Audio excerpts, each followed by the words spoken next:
Hello YouTube and welcome back to another video, and today we're at Cadwell Park and it's an absolutely brilliant circuit.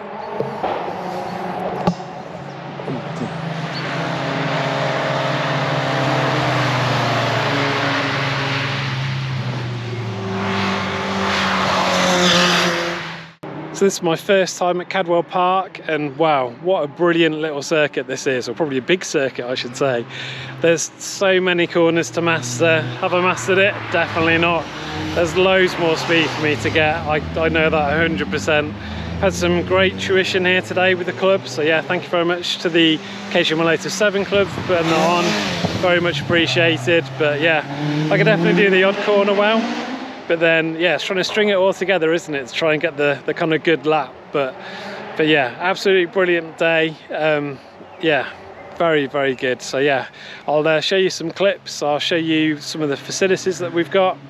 And yeah, show you some of my good laps hopefully, and maybe do a kind of benchmark of what my kind of starting lap was, which I'm sure was absolutely pants. And then I think in the last session is one of my best laps, I think, and hopefully I've managed to put a few kind of decent corners together and made a decent lap. So we'll see. I know my friend who races in the MR2 Championship kind of gave me a benchmark time, so I don't know, we'll see where we are. If I'm anywhere near 2 minutes, I will be happy, but I doubt it will be. We'll see when I get to the editing of this video. But yeah, absolutely brilliant circuit. Thank you very, very much to the Caterham 7 club for putting this on for us. An absolutely brilliant day. And here's some of my best laps. Here we are arriving at Cadwell Park. I like to include this in my videos because some tracks I've been to have a bit of a drive when you get to the circuit and possibly a little bit confusing. Cadwell Park though is really easy, which is brilliant. This is a track day run by the Caterham 7 club, which I personally think are really well run days. And it's also really nice to be on a track when you know it's just Caterham's on there. When I arrived, the first thing to do was to get sound tested. We went to the scrutineering bay for this. If you don't know what the sound testing is, well, each circuit has a noise limit for the day, and today the limit is 105 decibels. Your car needs to be under the maximum to be able to do the track day. Some tracks have static noise tests, like this one, and others have drive-by limits. I didn't hear exactly what firm was today, but obviously under the 105 decibels for the day. She's normally in the 90s. I then got signed on, we had the briefing, and then we had to do the sighting laps. I won't show you all of this, but this is mandatory for all of the drivers. There is a lead car which shows you the racing line. You also learn how to enter and exit the track. You need to make sure while doing the sighting laps that you stay close to the car ahead and also stay in their wheel tracks so the car behind you can do the same. And then you all learn the racing line.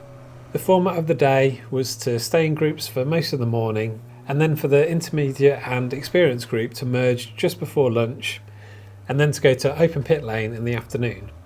This is me going onto the track. When the track is at its maximum capacity, and you can get this in the kind of open pit lane scenario, you wait here until a marshal tells you that it's okay to join the track. Where you enter the track at Cadwell, there is no chance of seeing if there are other cars on the track, so you can't really join safely on your own. So here you have a marshal that makes you wait until it's clear. A big shout out to the marshals, as they do a great job as always.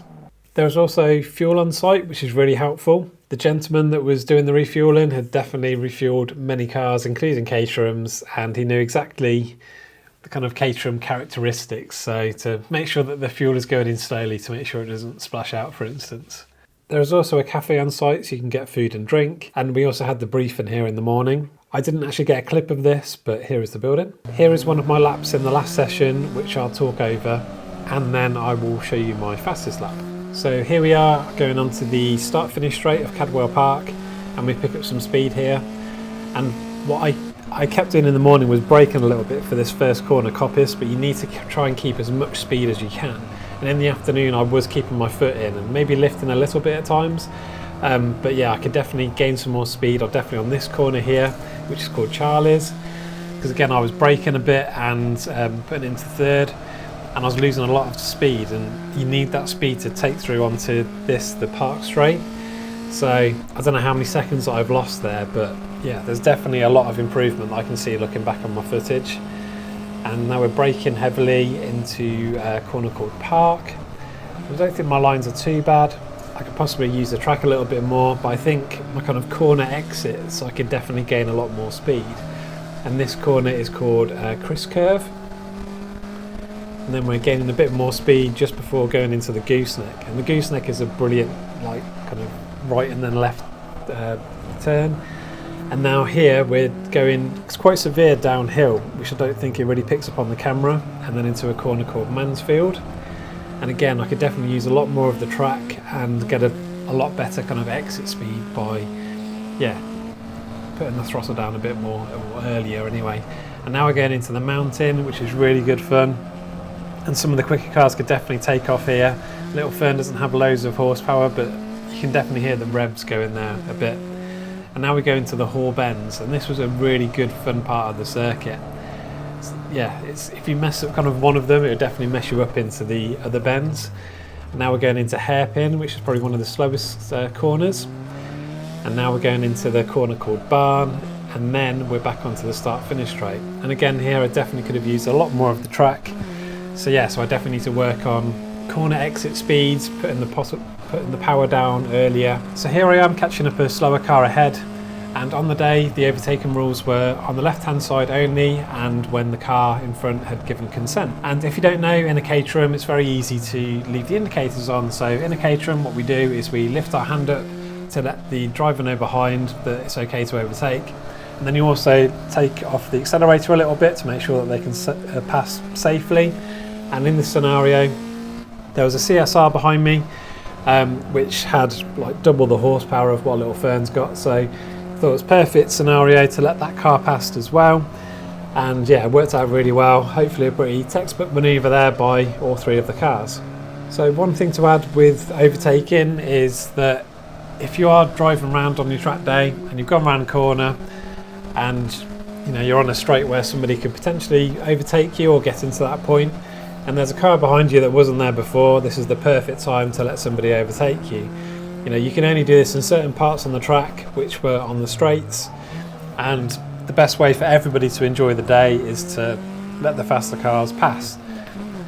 This now means I can add a Cadwell Park sticker to Fern, and as you all probably know, I do like a sticker. Here is my best lap of the day, and unfortunately the GPS data didn't work properly, but next time I go on a track day I'll try and have a backup of the GPS data, but here is my fastest lap.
So hopefully you've enjoyed this video, and I like to watch videos like this the night before going onto a track day.